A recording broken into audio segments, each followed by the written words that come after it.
Happy Halloween 2019. Hey, it rhymes. This Uh, is Real Monsters with your host, S.K. Barrett, and joining me is the lovely and talented Wes Hobrick. hello, hello, hello for your Halloween dose of snarky nihilism. Yeah, no kidding. Yeah. And I am um enjoying a nice little glass of a drink called rum chata, which is rum Oh, and horchata. And it's yeah. fabulous on a crisp Halloween night. Yeah, I hope you guys don't have snow. We did earlier, but most of it's No, melted off by now. no snow here. It's crisp but not freezing and fairly clear for Seattle. Good. Very good. Oh, you know what? We need to put Mm-hmm. this image up. Oh, yes. We definitely do with those crime scene shots. Yeah. Warning everybody, there's some gruesome shit coming your way. Yeah. Um, if you don't like that stuff, yeah, good time to go put on some kitty videos or something. Yep. Yeah, go watch Charlie Brown and the Pumpkin Adventure, whatever it's called. Yeah, exactly. We're going to be talking about criminology and sick, fucked up shit. I Oh, and think moral panics and sexual abuse, too. Yeah, I think that is Charlie Brown doesn't get laid in the cemetery. Perhaps. I think that's the name of that uh, cartoon. All right, Uh, what about this week in crime history? I do have some interesting news. The first one that actually popped up, and this is all from our Facebook page from the past week. We've been putting it there of late. Um, an interesting story actually came out today from the Carolinas about a rapist who lost his manhood to the mouth of the woman that he was raping in the middle of it. Whoa. And yeah, So so he attacked her and she retaliated in the midst of this act. yes, she did. I'm not sure how clean she severed it, but she also stabbed him repeatedly in the ass with his own knife and actually ran from the house naked, covered in blood. And apparently, she found her way to a Waffle House nearby where they called the cops. And what really got me about this guy in question, he's 61. He has a rap sheet for sex crimes, particularly rape and sodomy, going back to 1977. But with the incident happening in August, but only being released now, the details of it, he gets a $75,000 bond that he gets out on. So, What? yeah, I'm not sure if the judge just felt sorry for him for whatever reason or what with that injury, but That man, were, um, were they able to reattach it?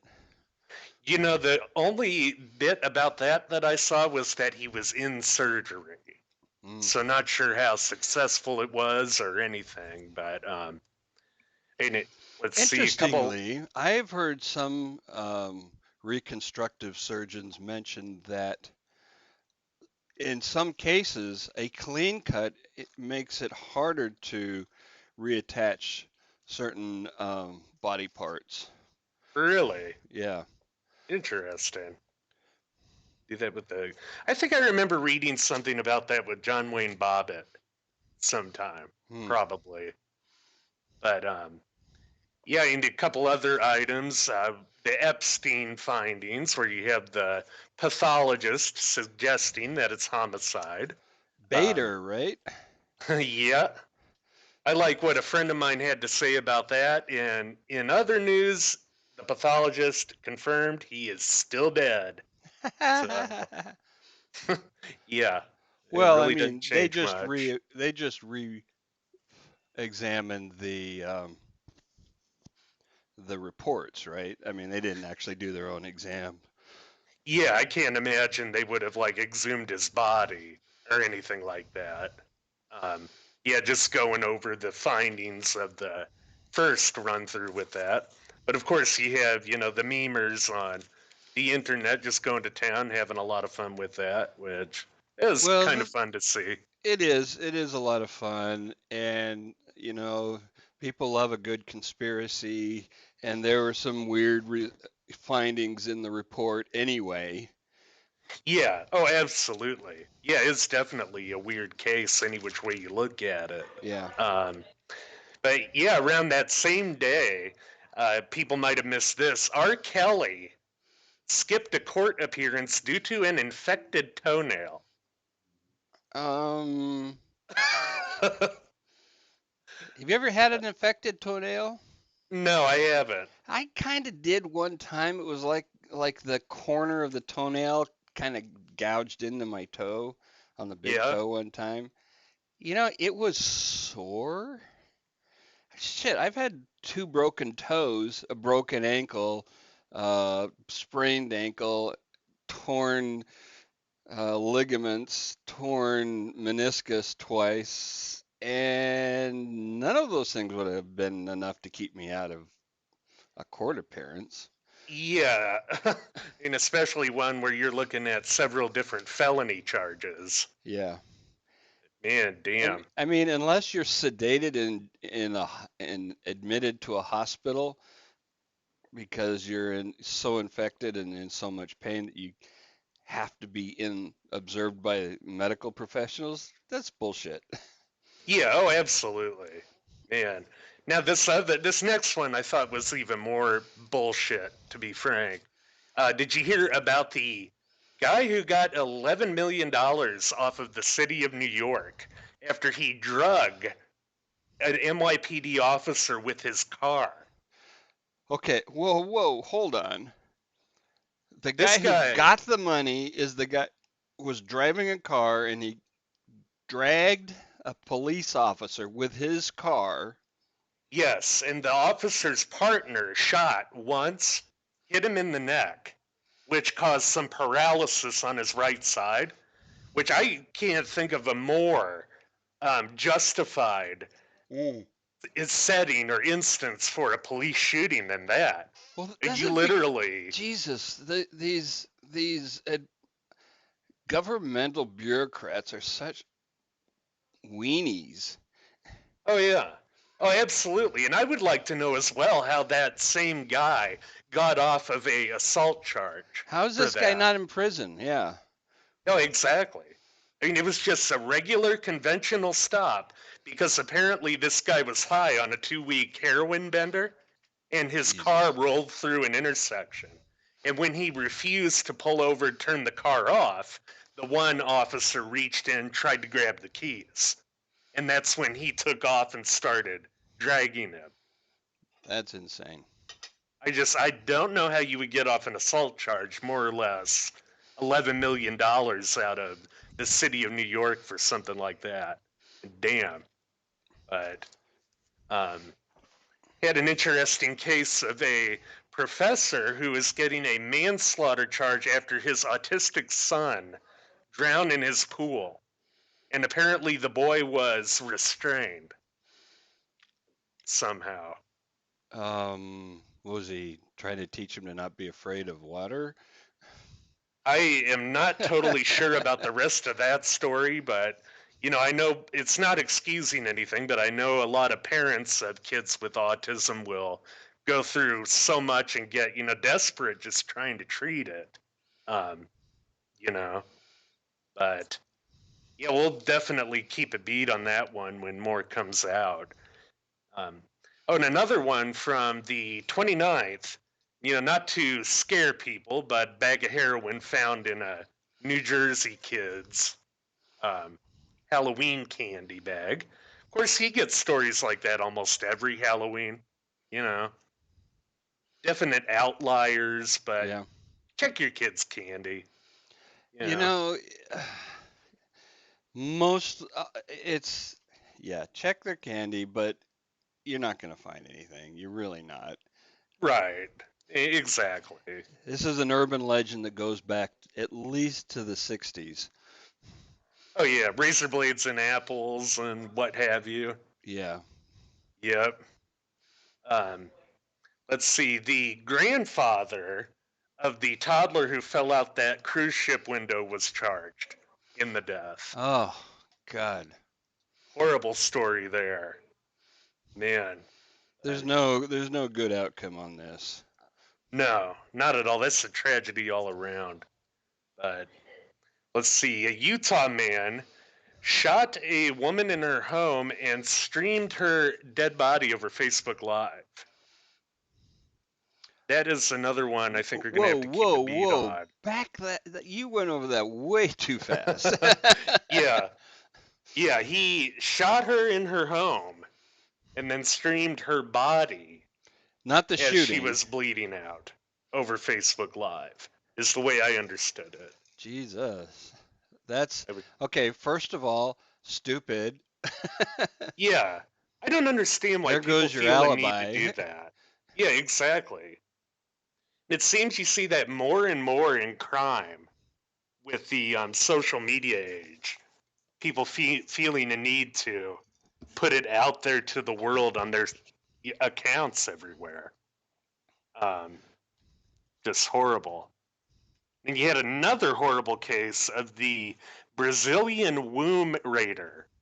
I'm not sure if you heard about this one, but this woman cut a baby out of their mother's womb and gave it to another woman.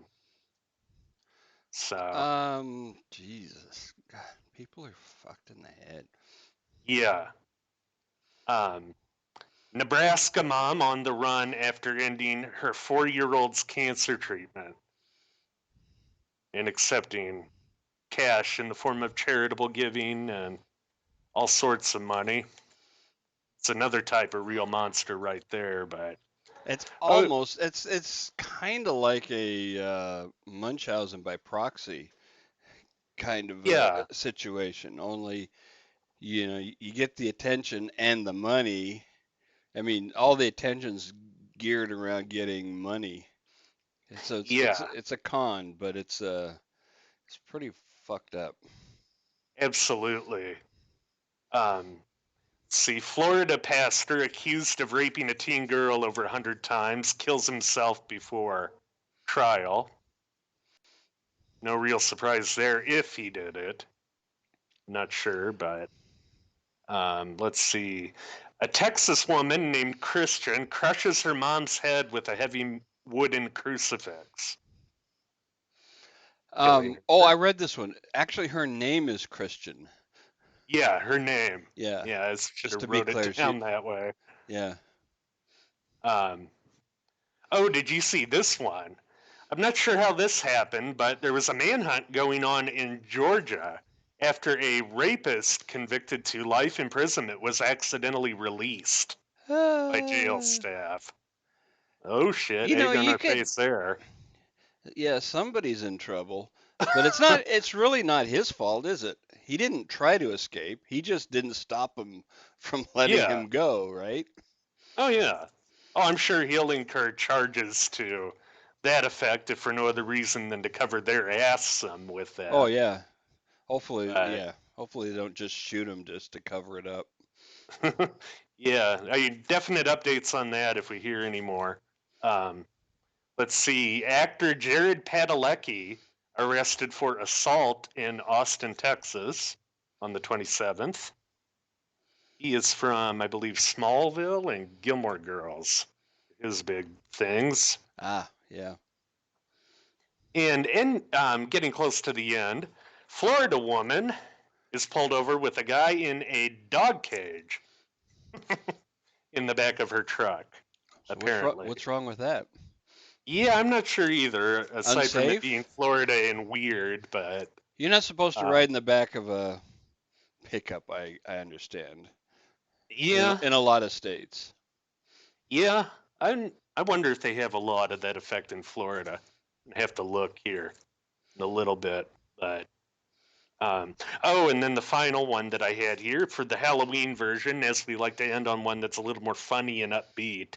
A woman in a bloody Carrie costume, that is the Stephen King movie Carrie, was in a car crash and apparently very much confused the first responders on scene. I can imagine. Oh my Yeah. God, where are you bleeding from? I'm not. Yeah, apparently she is okay, but yeah, they were a little freaked out when they saw that. So that is all that I have for news. All right. Well, I'm going to restate this warning because it's about to get um, icky. Yeah, Now, I absolutely. want to preface this with a brand new conspiracy theory. Hmm. And that conspiracy theory is that there are aliens on Earth. No, hold on. I know you've heard that part before, but these are microscopic aliens and they invade the bodies of individuals, in particular world leaders and people in power. Hmm. And they control those people. And they're so good at it, there is zero evidence of their existence. That's how good they are at covering their tracks. Okay. What do you think of that theory? I'm tempted to say bullshit, but No, no, I. you got to understand. You got to understand the lack of evidence is the evidence. Oh, we're going with the Carl Sagan's "Dragon in My Garage" idea. Relate, Have you? explain that one for Oh, people. you have you ever read The Demon Haunted World? It's a great book. I haven't. Sagan goes through and it's mostly about logic and the scientific method, but he explains how you know, absence of evidence is proof, and a lot of the times this is used for religion more generally. That Right. precisely because you can't see it makes it true. Well, it doesn't, but people No, say it does, is the no, point. exactly. Yeah. They want to believe it. They say, oh, my dragon is invisible. And thereby, that explains why you can't see him. Ah, I wish I could remember it more clearly. It's been a while since I have read that book, but that is the gist of it. right.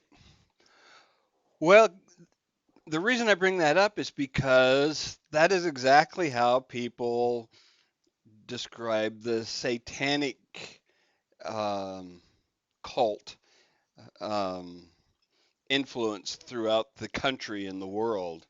That they are so powerful, they're able to cover up all the evidence of their existence. Yes, and I think to be clear before we get deeper into that too, what you're talking about there is this it's the vast sort of nebulous belief because the people who still believe this, they believe in a number of different specific cults, but it all somehow ties into this overarching idea you're talking about of Yeah, typically pedophilia, um, Sac- ritualistic animal killing. even human sacrifices. Oh yeah, with some of them, um, you know, that's a big part of the essence of this moral panic. Indeed.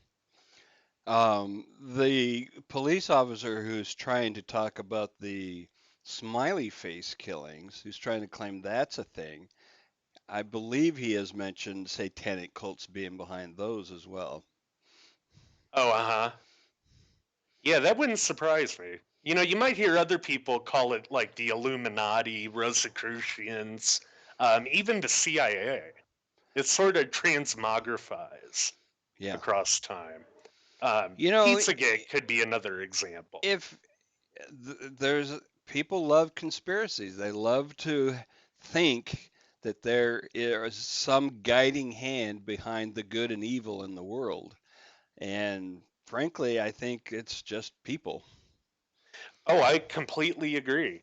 Yeah, it doesn't sit well with people that a simple explanation can be had for even something like the JFK assassination. Yeah. The simple explanations just don't sit well with what's Yeah. perceived as a complex issue. Yeah, Occam's razor is a conspiracy to these guys. Oh, yeah, it really is. Um, but getting into this particular variant of it, um, I was thinking that the best way to look at it, notwithstanding our very tangential style on this show, might be chronologically. And I think in a Okay. big way, you saw this start with Dungeons and Dragons. Well, in the recent times, yes. But Yes. but make no mistake, this goes back hundreds of years, thousands even. There's Oh, always seems to have mhm. been a group of people wanting to find the devil in the flesh Oh, absolutely. In the and Spanish then kill Inquisition, it. yeah, yeah, in the Salem witch trials here on Mhm. American soil. Well, Um, and lots of witches were burned at the stakes in England and Europe. oh yeah, most definitely. Around that same time. Um, And there are people who have and will um, take advantage of that kind of panic to persecute the people that they want to punish. yes, it's some people who do that do it willfully, and I think others it's more unconscious Right. with them. Still malicious, but unconscious. Um, but yeah, and you have to for the more modern piece of this, the more modern start really getting into higher gear in the 80s. You have to look at what was happening around it too. You had a lot of paranoia in the culture more generally, not just seeing Satan in your kids' rock albums or on TV or where have you, or Dungeons and Dragons, Right. but you had the Cold War going on. You had a real life dyed in the wool satanic killer in Richard Ramirez, whom we talked about on this show. Yeah, and then you had fake satanic killer in Son of Sam. Yes. Yep. He took advantage of that hysteria to spin up his own bullshit stories. Yes, he did. Um, but yeah, you had all that. You had the moral majority was another big part of that. Televangelists like Jerry Falwell, Pat Robertson, coming out and saying to the people who are listening that, oh, we're losing our culture to decadence and rebellion and, really scientific thinking.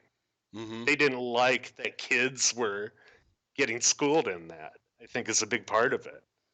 So, you listen to some of these televangelists from that time, and they like to group that right next to the occult in quotation marks. Our kids are being taught occult and evolutionary themes. In fact, where I saw that in doing research for this was on Pokemon. No kidding, they tried to say Pokemon was a satanic Pokemon. plot. Yes, that was another I got that one up. huge one. Yeah. And in fact, there was one televangelist with that who went through with all the individual Pokemon and pointed out how one is for incinerating your enemies, another one is for sending them to the black netherworld, and another one is for sex spells and sleep spells. Yeah, Because, they teach you about the occult, non scientific thinking, next to evolutionary thinking. right. You know, it just makes no sense when you Well, look at it. it it makes sense in this context. And this is a concept that I learned in my screenwriting courses, and that was that the strength of a story lies in the antagonist. All right. So Hmm. in order to stir up, well, what ultimately turns into money, You need to get your people afraid of something. You need a boogeyman. Mm-hmm. And this holds true for religions, for whatever cause is out there, and also for, politics.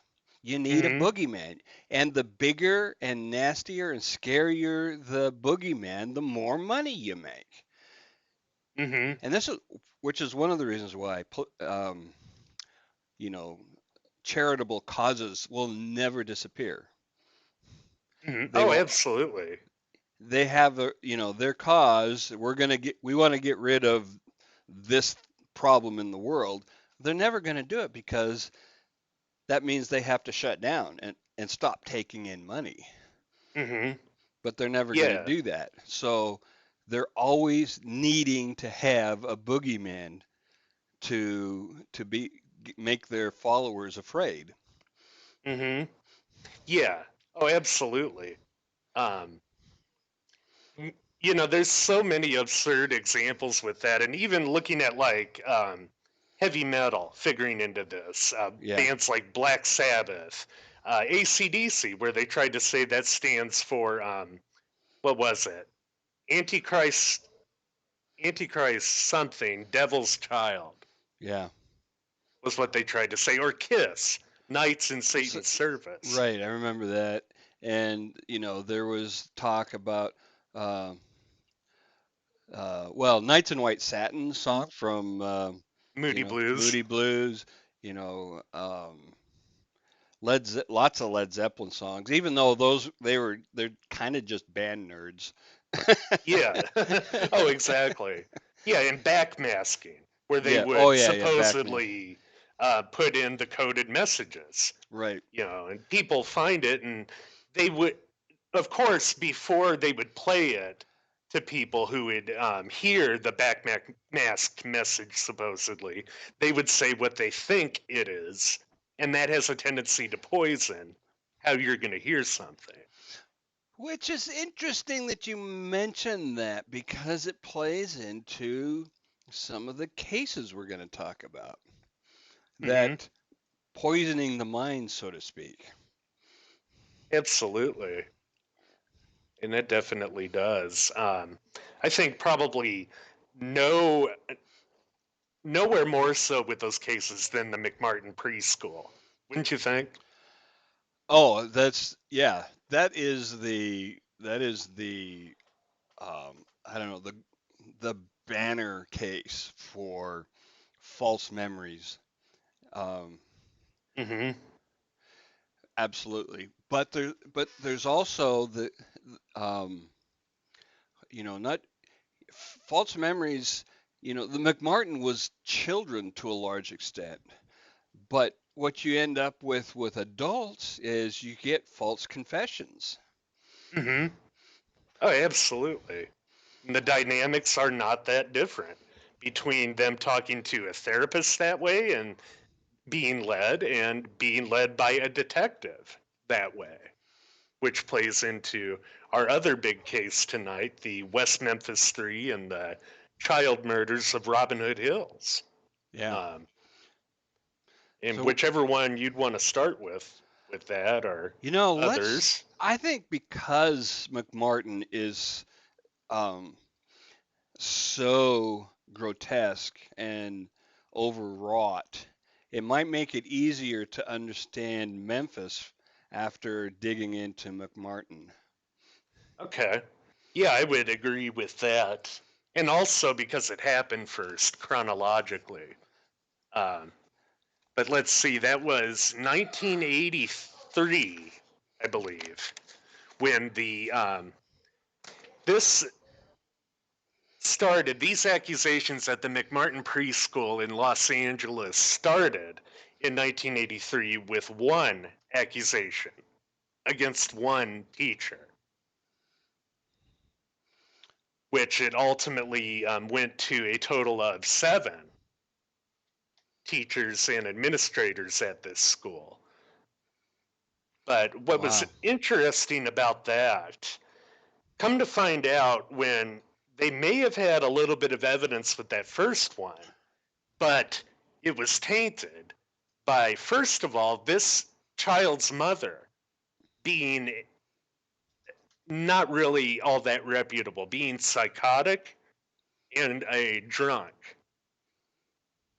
And apparently, she saw her kid not sitting down, was what triggered this. So they end up making the accusation there, but the accusation against that one teacher is dropped for lack of evidence. Okay. But what do the LAPD do after that?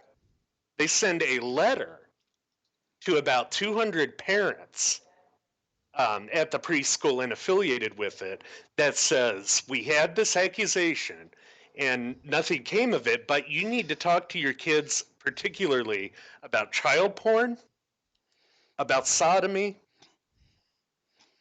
and about other sex acts in that vein. So, what happens when you do that? Well, they start talking, people's delusions kick into high gear, and most of all, parents start unconsciously colluding. And Well, that entire and then pool of they start asking questions of the kids in ways that are not really um, objective. objective, and it makes the kids start making shit up because that's what the parents want, right? Yeah, exactly. And that is interesting because you also saw that in the various interview transcripts that the kids did with a particular Investigator, therapist. therapist, yeah. Yeah, where the therapist would start by asking them about these more general accusations. Was it, bad touch, good touch? And the kids would start off by saying, no, we weren't touched at all. And the therapist would keep asking. And I was listening to an interview on that with somebody. It was done maybe 3 or 4 years ago, but this person is still working at that place that did the therapy in question. Really? And yeah, and he said that it was due mostly to the therapists believing in the veracity of the accusations before talking to the kids. Well, You it's not know, just that, but according to some research that I've read, the the therapist interviewer would reward them for saying what they wanted and punish, and by punish I mean very mild stuff like disapproving or that kind of thing. hmm But they would there would be a negative, let's just call it a negative response from the therapist when they didn't give the answer that they wanted to get. right, negative reinforcement, Hmm. more or less. So, Uh, when they got the answer they want, it was all, "Oh, you're doing great. Thank you for all of that." And when they didn't give the answer they wanted, it's like, "Oh, well, you don't want to disappoint us, do you? So tell us again. Did they do this?" yeah, and you saw just transcript after transcript of these interviews like that. And there's some Um, video too. yeah, in fact, that was a big part of Bucky Martin, who was the grandson of the school's founder, right there. A big part of what he did, this guy languished in prison for 5 years, waiting Jesus. to get bail before he got his not guilty verdict. And a big thing that he would do with his lawyer, luckily, was on a lot of evenings and weekends, they would allow him to go to his law office and they would sit there, get takeout, and look at these videos and transcribe them. So, I mean, Wow. luckily, Mr. McMartin there had a somewhat easy time of it that way. But nevertheless, you're talking about deprivation of liberty for 5 years for something that amounted to fear and paranoia. There was a quite a similar type of a panic up here in Washington State, in eastern Washington, a small agricultural town called Wenatchee. hmm And This was during the 90s when 43 adults were brought up on, get this, 29,000 charges of child sex Wow. abuse. Damn. And guess how Man, many people went to jail over that? I'm going to go with 0, Yeah, yeah, exactly zero. which was the case here with McMartin. It ended up becoming the largest or the most expensive criminal trial in American history at that time. Oh, what did I read? That it 2 years of testimony? Yep, Jesus. two Two years, man. years. And it's amazing. And for It's all of just that, the police and prosecutors came away with bupkis. yep. And about $16 million of tax money in the hole for the state of California at that time. You're talking roughly 1987, I think it was, when they had the not guilty verdict. Just to put this in perspective,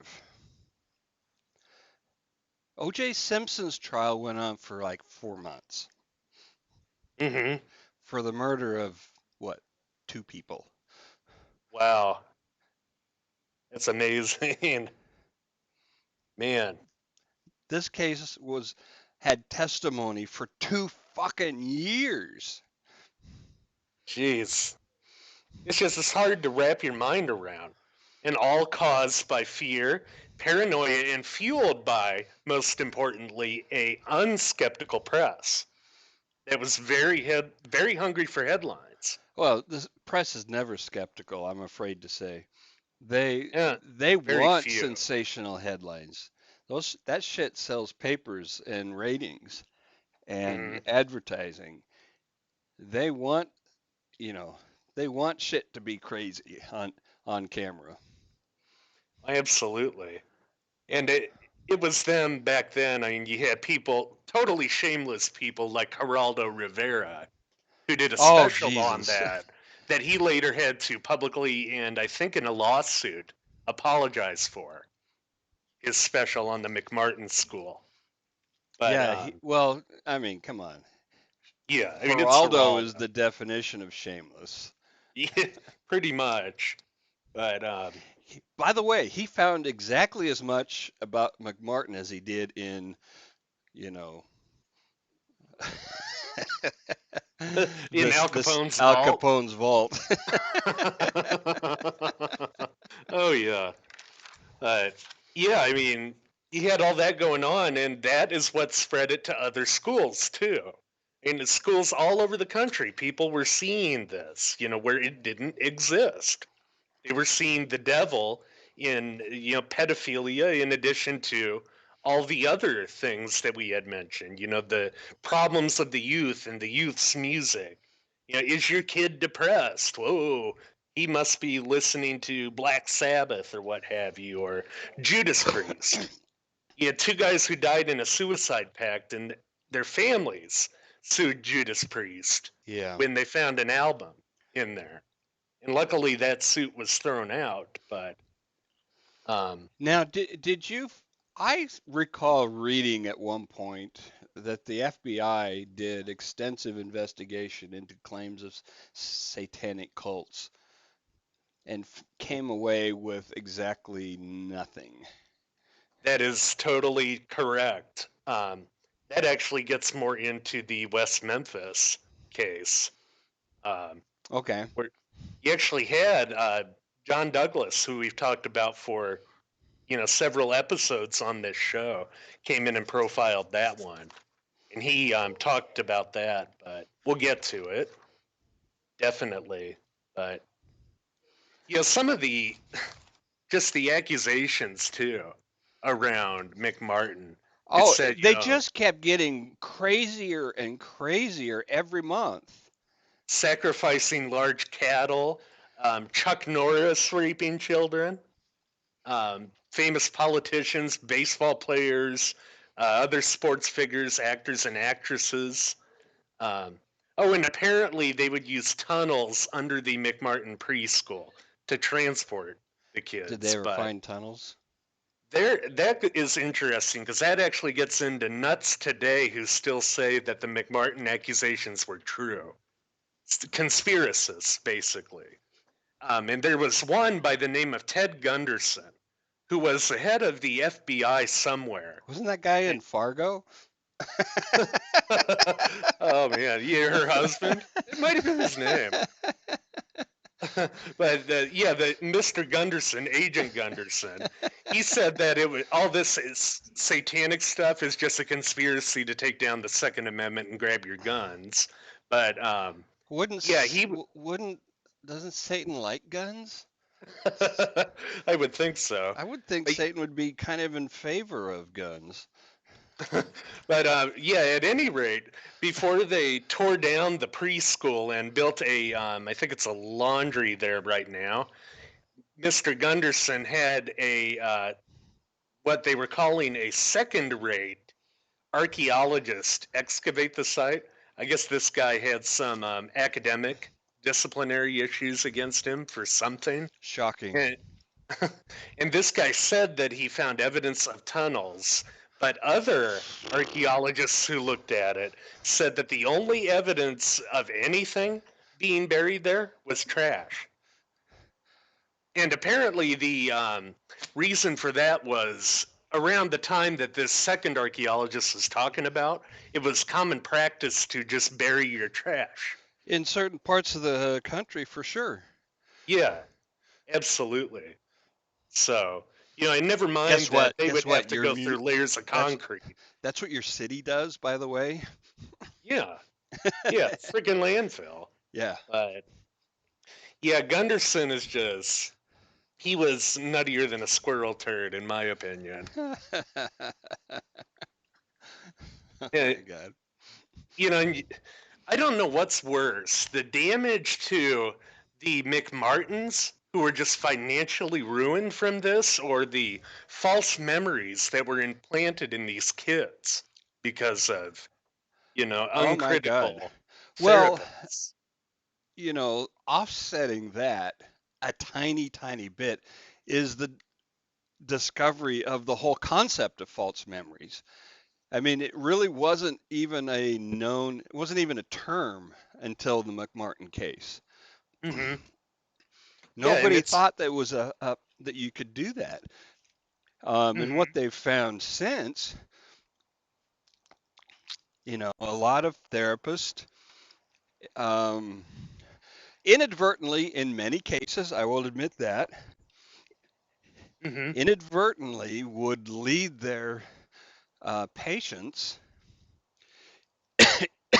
in, into recalling traumatic events. hmm And once you think about it, the initial theory that they were operating on makes sense because it gets back to Freud's idea of repression. Right. And I think that that can be a vital survival mechanism in some instances. Right, but the line between a repressed memory and a false memory is razor thin. Oh, absolutely. And it's so easy to implant the Yes, false memories, absolutely. just horribly easy. By the way, Um, it's a technique often used in past life regressions. yes, that's one of them. Literal dream interpretation was another. And Alien abduction cases are often have often been tied back to false memory syndrome. hmm Not to mention, you know, I've heard people being interviewed who said, I went to my therapist and they helped me remember my father abusing me, and you know, they had huge fights over that, and eventually, she disowned him, only to find out it was all bullshit. hmm Oh But yeah, how do you get back from that? How do you find your way back from that shit? and You- that's it. It's It's man, really it's got to be difficult hard. to undo that. And it can even happen in a sort of by proxy way too. There was one case that I came across in doing the research when I I came across a website called Gray Faction, GREYFACTION.org. Okay. And they're this fantastic group that fights pseudoscience in mental health. Oh, cool. And they were, their founder, in fact, Lucian Greaves, who does a lot with the Satanic Temple. You might know them from Oh, yeah. carting the Baphomet statues around the Hmm. country. Um, he, he was talking about a case in New York of a millionaire mother and her autistic son. That was Nina Jordan was her name, and the autistic son was Judah Mira. Oh, And okay. I got that picture. she was taking her son who was nonverbal autistic, to a therapist to treat this and try to get, at the root of him, get him communicating if possible. Right. And what's the therapist do? She has a technique that she did around 20, I think it was 2010 when she started taking him there. And this therapist is using this technique called facilitated communication to try to communicate with the kid. Oh, And is this what the that, one? Is this the one where she mhm, uses senses muscle movement to, yes, to decide what the person's trying to say? what they're trying to type on a keyboard. The Oh, problem there is when they actually tested this technique yeah. by blinding the facilitator in a number of ways, all they could come out with was gibberish. And this was the 1990s when they Wow. debunked that. And still, this therapist is using it. And somehow, within all this kid who is 8 years old, nonverbal, is sending messages to the facilitator like, I hate God. Why And not I'm just use a being, fucking Ouija board? yeah, that's basically what it was.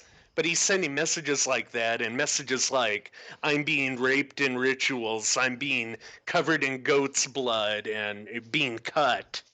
And it gets to that. And this woman who had to have had her own issues, I'm not sure what they were, but she starts picking up and starts to believe everything that is being said here, Oh, even though Jesus. by her own admission Judah hadn't been out of her sight for years. So, what was any idea what her IQ level was? She had to have been smart enough to gain the wealth that she had because she was self-made as Okay, a so millionaire. not wasn't family money or married into it or anything. So she No, had some, but she could have had some other mental issues, as you say, yeah, that, or she could have been just driven to the point of desperation by the autism too. right? Uh, but Massive at any sleep rate, yeah, things like deprivation, that. that can really fuck you over. Something maybe approximating a psychotic state, but Yeah. because of what she is hearing, one day she takes Judah to a New York hotel room, force feeds him 40 Ambien and Wow. about 20 Xanax with vodka, Jeez. and it kills the boy. And this therapist was not sanctioned over her part in that. Yeah, I got a huge problem with governing boards in pretty much every profession because they're mostly there to protect the reputation of the profession. Protecting the industry, yeah. Yeah. And I mean, it's disgusting to me, that part of it. And Gray Faction, in fact, the group that I had just mentioned, is the tip of the spear for trying to get at this therapist and bring her down for what she did with it. They've been basically lobbying for her to at least lose her license in the state where she practices. So, Oh, interesting. So I just went to Gray Faction. You know what they say at the very top? The hmm, first thing on their website. The notion that traumatic events can be repressed and later recovered is the most pernicious bit of folklore ever to infect psychology and psychiatry. yep. So they're saying even repression is bullshit. Yeah, which, I'm not schooled enough on that part of it to know whether it's, bared out by the evidence. But I mean, Well, certainly implanting with this level of bullshit the that was here. the thing you would have to be able to do is find cases of recovering actual memories that aren't, installed memories. Right, ones that you can qualify like a soldier in war, that sort of thing. Right, where you're in a squad and everybody else remembers a thing and you don't. Hmm. Exactly. But then you have the problem of, everybody else has told you about this story. Yeah, infecting it basically. Right. I mean, I don't know if I would agree that repression itself is bullshit, but But that's what I mean, the that's rest what of it, they are saying. I'm just yeah. reporting what this actually Professor Richard McNally of Harvard, so obviously a charlatan. Uh-huh. That's what he wrote. Well, I mean, he very well could be. Look at how many other of Freud's ideas have been debunked. So maybe. Um, but yeah, I mean, otherwise, they do really good work, I think. Um, and that this story is an example of how the satanic panic is still going on as well. It kind of It's goes in waves, right? yeah. Um, it some there, you know, the concept of satanic cults, I think is kept alive largely by certain religions. It's a Hmm. convenient boogeyman for religions, and rather than saying, some invisible Satan is out there, you could say there's an invisible organization of real people out there, Hmm. which Oh makes it yeah. more tangible. Hmm. Yeah, where it goes through and changes slightly over time. Right. But this shows too. It's the minds of therapists without ethical scruples who are keeping this alive too. Well, and some of those, but also there's just gullible ones Hmm. who buy into the bullshit that this is going on, and because some of the people who were out there touting false memories, I mean recovered memories, they were and satanic cults. People went around teaching fucking law enforcement departments about satanic cults and holding Hmm. conferences for healthcare professionals teaching them about satanic cults. Oh yeah. Yeah, and that really gets into the next one too. So, Um, which, by the way, again, if your paycheck is dependent on satanic cults, guess what? They're never going to stop existing for you, yeah. Oh yeah. And they will and always be no there. evidence will make you change your mind. Hmm. And I think it kind of gets back to people really wanting to believe the victim at all costs too, with Especially sexual children. trauma. Yeah. Which, and to be clear, we are not saying you shouldn't believe the victim. We're just saying you have to remain objective Yeah, when you're looking at this stuff. Yeah. because on one, people lie, even children.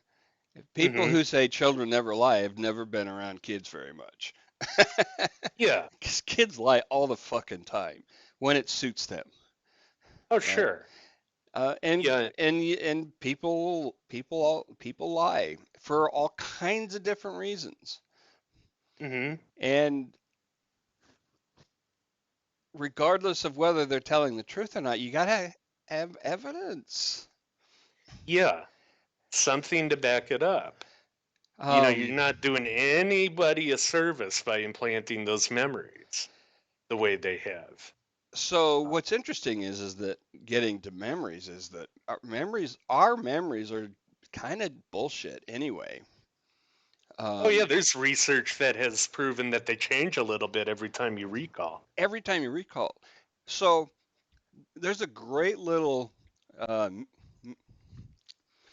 a short series on Netflix on The Mind Explained. Oh yeah, Uh, it, Highly I'd recommended. seen There's some that. great stuff in there. One of which is that, so they took a group of high school kids, had them journal about their lives, Mm-hmm. school, friends, family, that just ordinary stuff. Mm-hmm. And then they went back to them 10 years later and interviewed them and said, "So, 10 years ago, what was your life like? What were your friends and family and school and all that like?" And they said the memories were so inaccurate, they might as well have been random chance. Wow, that's And they know that amazing. they were inaccurate because they had them right at the time. Oh yeah. so, Wow.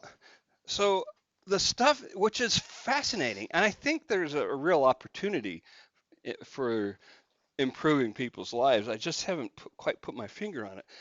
But it's probably a good idea to disbelieve a lot of the bad shit that went on in our lives Mm-hmm. because it could be wrong. There's a good chance that the shit that we think was so awful in our lives that we're just getting it fucking wrong. I'd never thought about it like that, but it makes a lot of sense. So why not Eh, discount that? Why not? Helped us adapt for the future. Right. Just say, well, you know what? I'm probably wrong about that memory in substantial ways. Maybe not that it happened, but maybe that it even happened in the first place. It could have been a story somebody told you, right? And Mm-hmm. now you think it's a memory. You know, Wow. people were interviewed right after 9/11 who were in New York, Mm-hmm. and they asked them where they were, and they grouped them into people who were near the towers and people who were more uptown, Mm-hmm. if I'm using the right term. 10 years later, half of the people that were uptown said they were at downtown near the towers. Wow. Dang. That's amazing. So we could turn that to our advantage. But back on track, on the subject is, the concept of a eyewitness eyewitness testimony is just bullshit. We Mm-hmm. remember shit wrong Yeah. all the time, like almost everything. It's really not very good. And as we'll see with this next case, the state really didn't even have the eyewitness testimony No, with this. And that's part of what makes it so sad. But it people was, will definitely know this last one from Joe Berlinger's documentary that put him on the map. This is the same guy that did the Bundy tapes, in fact. yeah, He yeah. did one back in 1995 called Paradise Lost, which tells the story of the West Memphis Three and the child murders at Robin Hood Hills. Which, by the way, there's now 3 documentaries on this one case, Yep. and Um, it's fascinating beyond belief. which I don't know how many people listening have ever driven through West Memphis. I have on several occasions I've over that never been highway. to any part of Memphis. And it's an area known for its transiency. I mean, there's two highways that intersect right there, 40 and 55.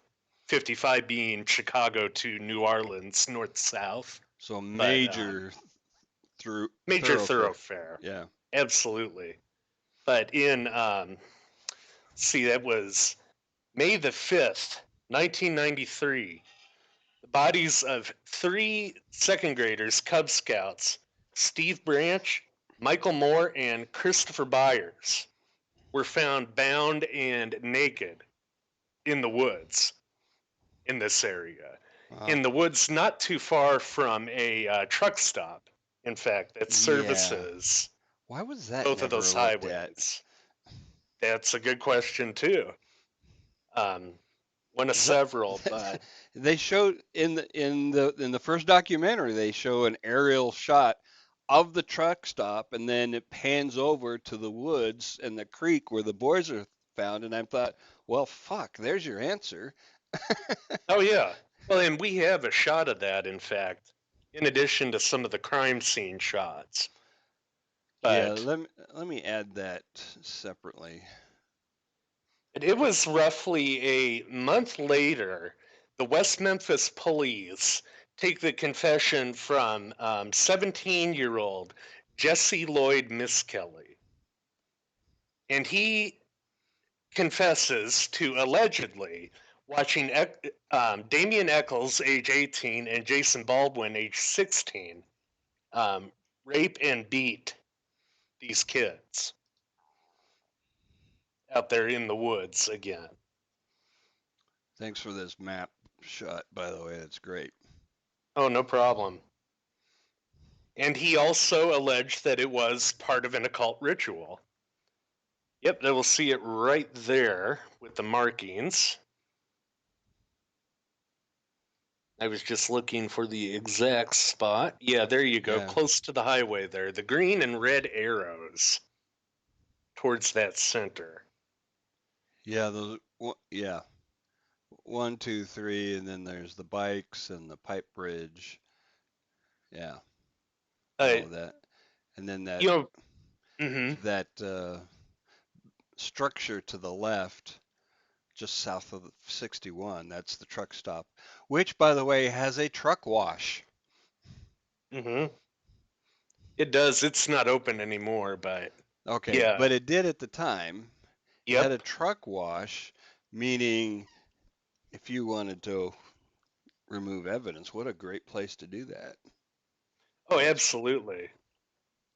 Um, yeah, with Miss Kelly's confession for this, Miss Kelly, he's not a retarded person, using the clinical term for that, but he's not he's not very much high he's functioning. not much above it though, IQ He, level. he's borderline. His IQ was 72 at the time. Yeah. And they're questioning him. They questioned him for 12 hours, yet only produced 40 minutes of footage, of tape footage from that interview. Yeah. Okay, so to me, if I heard that, if I was on this jury, it would have been at the worst a hung jury because I would not have budged because that's bullshit. Well, and you get into that, many of the jurors actually did feel that way. But there was an accusation actually of juror misconduct toward the end of this saga Oh, when really? I they, don't think I heard that part. yep, which we'll get to that. But and around this time, you had so much gossip going around West Memphis because these three teenagers are metalheads. They wear black. They listen to Metallica, We're talking Slayer. about the accused three, not the dead three. Oh yes, yes, the accused three, the West Memphis three, who are the accused. But yeah, they fit that goth stereotype as it was then. And they were looked at as just weird, but they were just rebellious teens who sought refuge and all that. Um, but yeah, Christopher Byers, Well, metalheads and you know they wore black and right? one of them had a book about Satan, and it was just yeah, these were just you know the kids on the outside of the social groups. How did they even settle on these three in the first place? Do you know? I am honestly not sure what initially put them on the beat of Jesse Miskelly to get him in there. Might have been even something as simple as canvassing. And then they decided from there that, oh, because he is associated with Damian Eccles, who was by some accounts, the weirdest of the bunch. Mm-hmm. That, oh, we're going to bring him in and see what he knows. But yeah, only one of the boys, Christopher Byers, had injuries consistent with being castrated at the scene. No other post mortem Hmm. mutilation on the other two. But even still, when they brought these three, the West Memphis three, in after Miss Kelly's confession, they didn't bother to go out and corroborate it. And they would have seen with that, had they done that, that a lot of the details were wrong, even when he was trying to tell them what he thought they wanted to hear. Yeah, which was a significant point in the first documentary was how they led this poor boy to change his story Mm-hmm. over the course of the interview. It started with him saying that that they dumped the bodies at noon. Well, they knew that wasn't true because the boys died at night. And so they Yeah. gradually got him to move the time frame to the afternoon and then the evening and then the night. Yep. And all of that Because through subtle suggestion. and 12 hours of grilling him too, Right. which I'm not sure how much of anybody could stand up for that long. And of course, you're talking about somebody who probably didn't know that he should call an attorney. It's not like they No, Mirandized him. they didn't. And well, see, so one of the ways they get around that is they Mm-hmm. say we need your help. Yeah. They take you in not as a suspect but as a witness. Mm-hmm. And they can question you as long as they want as a witness. Granted, you can walk out. Yeah. Yeah, but they can keep you. There's no constitutional um, Limit. responsibility for them to release you Right. as a witness. But yeah, they ended up trying Miss Kelly on the basis of this. And his attorney, from the outset with this, says this confession is a false story. That's what he said from Yeah. day one Yeah. and stuck to He it. never wavered on that. Nope, Ever. nope. And they tried him with that, and they had to, of course, by now, because the paranoia and the fear about Satanism and the occult had spread, they had to move the trial 110 miles away to Jonesboro with that. Um, By the way, Miss Kelly, which sounds like two words, but it's one. yes. It's not Miss Kelly. It's Miss Kelly. Mm-hmm. Um, he's a little guy. Mm-hmm. You see him in the documentary walking with the police, and he's like halfway up their arm. Yeah. He's below their shoulder in height. He He is he's a tiny. screen left on the mugshots there. Yeah, Yep. he's small. Yep. With Damien Eccles in the middle there. But they find him guilty, sentence him to life, and then they get on Life to plus the 40, if I recall correctly. oh yes, life plus 40. I think it was life for Michael Moore's murder, and then um, Uh, 20 years for the other two, 20 years apiece, and they ended up doing that and going on to the trial for Eccles and for Jason Baldwin. And in that trial, they actually could not get Miss Kelly's confession in. yeah, because he had to do it voluntarily, right? Mm-hmm.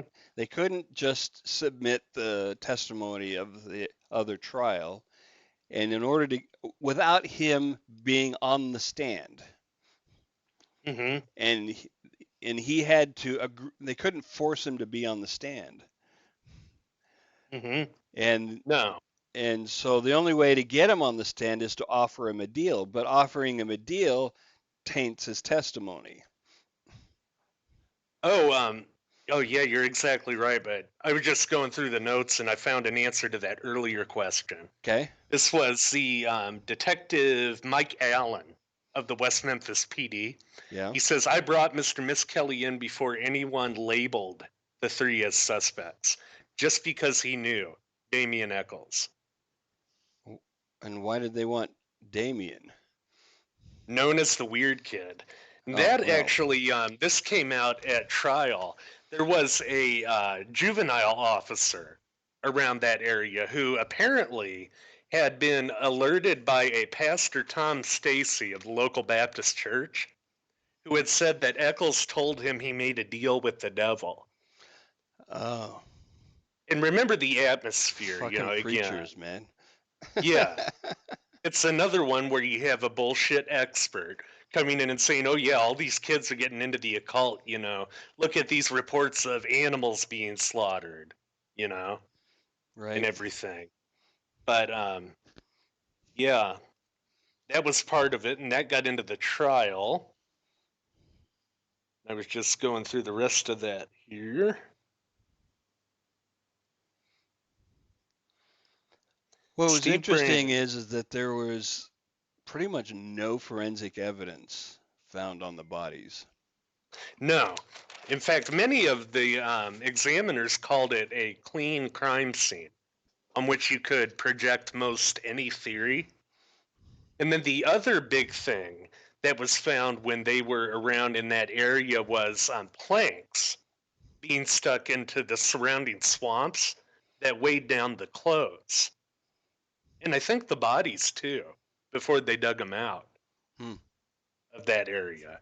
And this is very very interesting and very telling because, again, going back to John Douglas, in the minds of the profilers, this shows criminal sophistication that somebody thought to do that, Right.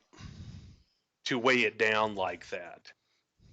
And that in turn is going to show age of your likely age of your offender. And that was one reason why you had two big time profilers who joined on in this case, Douglas, and then another guy by the name of Brent Turvey, who wrote a very excellent book on it, on the subject of profiling. By the way, I highly recommend reading it. Um, both of them said that whoever did this, personal cause homicide, they had to have known the kids very intimately, Right. very well. And they Otherwise, likely knew the search patterns and the case intimately, not to mention a history of violence. yeah. And um, it was also very likely not the primary crime scene Yes, it was likely just secondary disposal. because it was too clean to have been the primary crime scene. Hmm. Exactly. But getting back to the trial, the second trial now, Eccles and Baldwin, Hmm. the prosecution trotted out an occult expert by the name of Dr. Dale Griffiths for Oh this. my God. This Yeah. guy, he testifies that teens in black are occultists, and With that when you combine yeah, that with heavy metal, and black fingernail polish. yes, that was his other big thing. And he argued, despite evidence to the contrary, if he would have read the FBI report that came out in 1992 about this, Yeah. that there was, quote, evidence of occult overtones to the murders. Now, that 1992 report, the FBI said, yeah, there is nothing to back up a crime of that magnitude happening because of Satanism, to back up a crime of the violent magnitude of murder Hmm. happening because of it. Not one. In fact, John Douglas, when he was brought in on the case in 2007 to try to free the West Memphis Three, he said back in the 80s, I was talking to a lot of cops who were throwing around the word ritual or Right. ritualized. Right. And we did not see one case that showed that. Not a single one. But Wow. still, Going back to the trial, they trot out this expert who says all these things, and getting into some Yeah, more of well, that. expert is really kind of a generous term for this guy. Yeah, he had a degree from a diploma mill, come to find out. But according to Judge Burnett, who presided over it, that wasn't enough to disqualify him as an Wow. expert on the subject in Arkansas. But he also used as evidence of the occult here that the date was so close to something called Beltane, May 1st, and also close to the last day of April, which is Walpurgisnacht on the occult calendar, which I'm not sure how you synthesize both of those together into one coherent system, but it says nothing. Wow. Absolutely nothing. Some other quotes from Dr. Griffiths, doctor being used very loosely. Quote, they will use a full moon. They want, quote, the life force of young blood. Well, Um, I know. I've oh, seen movies about that, right? oh, and he also trotted out the book called Never on a Broomstick Jesus. as evidence that Wicca also somehow played into it. Witchcraft. Which Damien's admitted to being believing in Wicca. Yes. That book, in fact, was seized from his home. That's how it got into evidence. Yeah. Um, but Which, yeah, um, uh, as far as I know, Wicca doesn't believe in Satan. no, not at all. I mean, I had several friends who were Wiccan practitioners, and none of them do. And none of them believe in that kind of violence either, any way you look at it. Yeah. Um, and it says nothing, absolutely nothing. And it can't even be demonstrably tied to the fucking crime scene, which Yeah, is there's just no amazing. symbology at the crime scene. None None. Nothing. at all. And come to find out, on top of it, around 2007, when they brought John Douglas in, they also brought in an expert by the name of Dr. Werner Spitz, who is the top forensic pathologist in the United States. Yeah. The guy, the guy basically wrote the Bible of forensic pathology, his book, Well, and he said that the castration of buyers yeah. wasn't a castration at all. What was it? It was it was evidence of carnivorous animals coming across Oh. his corpse in the woods. And again, the state would have known that at the time had they looked at their own fucking crime lab, which literally had animal hair they recovered from the scene. Jesus. Did they not report that evidence? No, they didn't. They didn't use it at the trial, and of course, they didn't Well, give it to the defense defense. because it's exculpatory Well, in a lot of ways. that's almost an appealable action on its own, wouldn't you think? In a lot of You would states, think. You would think, man. I mean, you withholding definitely would. withholding evidence from the defense is that's that's really bad. I mean, like criminal bad. They do it a lot of the time. Yeah. It's surprisingly often, but so Yeah, much and of then it they that. just go to the judge. Oh gosh, you just got lost. Shit, sorry. Mhm. And the judge But goes, "Oh, you guys, knock it off. Don't do that again." No, judge, we won't. Till next time. but now, to be fair, when they brought in Brent Turvey with that, because for the longest time, the state was on this absurd idea that, well, it was absurd in retrospect, idea that the wounds on buyers were made with a serrated hunting knife Right? that divers ultimately fished out of a pond behind Jason Baldwin's house. And Which Brent they Turvey, found in an amazingly short amount of time. yes, It took yes, them they did. out of an entire lake. It took them an hour to find this knife. Yeah.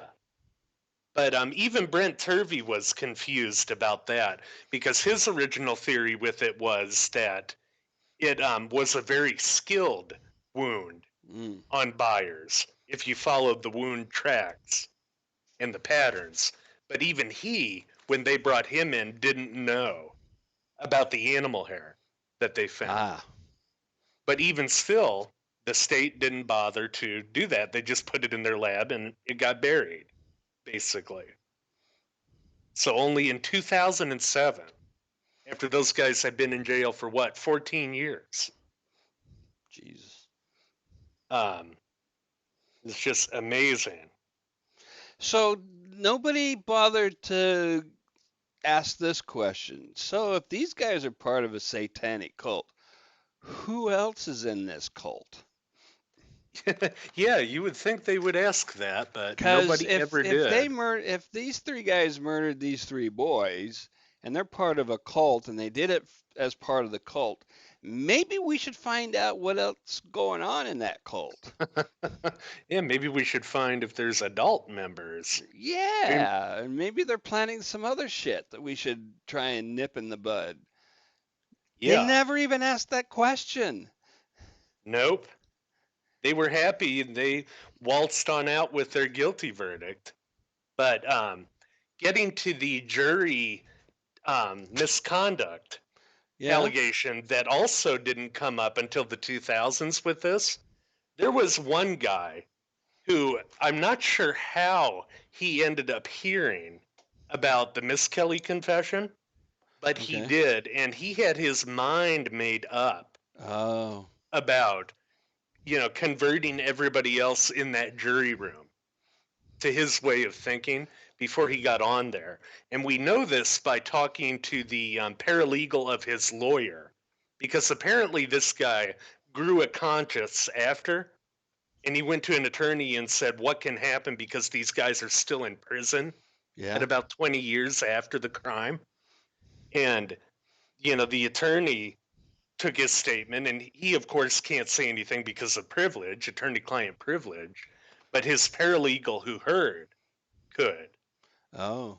So she was talking about this, and apparently he had his mind made up that he was going to convict him because, quote, they just looked evil. Yeah. So he starts bringing people around in that jury room, and we actually found corroborating evidence of this too by looking at the notes from one of the jurors on that original trial. Really? And what happened was there was a section of her notes that was scratched out. But if you look at what's under it, it said Miss Kelly confession. Yeah. So becomes a mistrial instantly. Yes. Had they known about it at the time, Yeah. it would have. But it didn't. Listen, people, if you're on the jury and somebody's fucking around doing the wrong thing, you tell the goddamn judge. Exactly. That's why they have alternates. I mean, this is literally a matter of life and death. Yeah, Because, Damien Eccles got the death penalty. it's I not mean, a they didn't execute it. it's no time to be worried about what the rest of the jurors think about you. You Exactly. do the right fucking thing. You have alternate jurors for just this kind of bullshit. Yep. Do the right fucking thing. Yeah. I mean, you would think it's not that hard when the stakes are this high, Yeah. but it is just amazing with all that looking back on how badly this whole thing was fucked up. So we're quickly running out of time. So let's cut to the chase. We know these three guys got convicted. Damien got the death penalty. But it wasn't carried out. Wasn't carried out. Where are they now? Damien, last I heard, was a producer somewhere in Hollywood. Um, then I think it's Miss Kelly is a truck driver, and I'm not sure what Baldwin is doing. I think he wrote a book, but the way that they ended up getting out of it was when DNA evidence actually implicated one of the stepfathers, Stephen Branch's stepfather. Oh, in all really? this. And he actually fit the profile that Turvey and Douglas came up with. He fit it pretty well to a T. So that was the start of it. But they But never prosecuted him? no, and to my knowledge, nobody is even looking into the case anymore and But it trying was to a, find it, out who killed these kids. but it wasn't enough to convict somebody else, but it was enough to get these guys released. Yeah, well, sorta, because the way that they got out was kind of weird. Going with all this new stuff that was happening, in 2011, they arranged what is called an Alford plea with the state. And from basically what it is they admit their innocence, but they take the guilt. And reading what an Alford plea is That's from weird. the Cornell University Law School website, also known as a quote best interest plea. An Alford plea registers a formal claim neither of guilt nor innocence toward charges brought against a defendant in criminal court, like a nolo contendere plea, no Right? contest. Right? An Alford plea arrests the full process of criminal trial because the defendant, typically only with the court's permission, accepts all the ramifications of a guilty verdict, i.e., punishment, without first attesting to having committed the crime. Um, and what happened was they did the Alford plea and they were sentenced to time served at So 18 that years keeps them from having to do a retrial, and it also it shields the state from being sued. civil charges. Hmm. Which is just wrong. Yeah, because Profoundly wrong. these guys were uh, e- e- even if they were, Railroaded. yeah, they were completely railroaded, whether intentionally or not. It doesn't matter. Yeah. These the state in this case, and in way too many others, they just get fixated on the one answer that's convenient for them, Hmm. and then they just steam ahead and try and get the results that they want, whether it's the right result or not. And that shit just pisses me off no end. Oh, I agree. I couldn't agree more. I mean, That, let's just be clear here. There are plenty of people in law enforcement and the criminal justice system who are honorable, ethical people, but sometimes there's these assholes who just want attention and the result.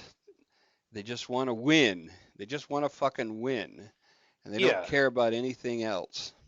Prosecutors who want to pad their win loss ratio. Yeah, either for so they can advance or run for office or move into the private sector in a big fat office in a partnership or whatever the reason is. It's not about doing the right thing, and that shit pisses me off. I couldn't agree more with that. And just God, do whatever you can to just don't. The criminal justice system is a monster. You Hmm. know, it's like this giant feral thing that seems to be, you think it's going to be working in your favor, but you just never know when it's going to turn on you. Hmm. Oh, I couldn't agree more. And I can't even imagine having that kind of pressure of the United States government coming down on you Yeah, yeah. and knowing you're innocent and being locked up for 18 years. Well, look at that idiot. I don't even know if he's an idiot, but that guy who made that stupid video that was blamed for Benghazi. Hmm. He didn't do Yeah. anything. No. Locked his ass up over a fucking video Wow. just so they wouldn't Man. have to, you know, investigate the real culprits. Yeah, and that's how bureaucracies tend to work, unfortunately. All right. Sad. Yeah, this. Uh, I wish that we could hold this up as a exception in the criminal justice world, but it's really, really not. It, it's It's just great that you had certain dedicated people, specifically the post-conviction yeah, attorneys of yeah. the three, that pushed so hard for their release. Well, and that these two filmmakers just happened to decide to go there and start recording this shit, Oh yeah, or absolutely. Joe nobody, Berlinger. or it would be, a small town story. Damien, in fact, even said at the end of three that if it wasn't for you guys filming this, I'd be dead right now. They would have killed me, Yeah, is what he said. So, yeah, yeah, it's yeah. God, horrible. it's bad. Fortunately, there are good people out there who work hard every day trying to correct injustices, and DNA evidence is helping a lot. Yeah, Um, maybe one day we'll be able to have a criminal justice system that really does just want the right answer, not just an answer to who yeah. did crimes. But I don't That's think so. why It's just not structured for it. that's why reform is so important. Criminal justice reform, people. Yeah. All right. Thanks again for doing an outstanding job of research and presentation, Wes. It's always Thank you. great having these chats with you every week. My pleasure. Okay. Happy Halloween, everybody. Good Happy night. Halloween.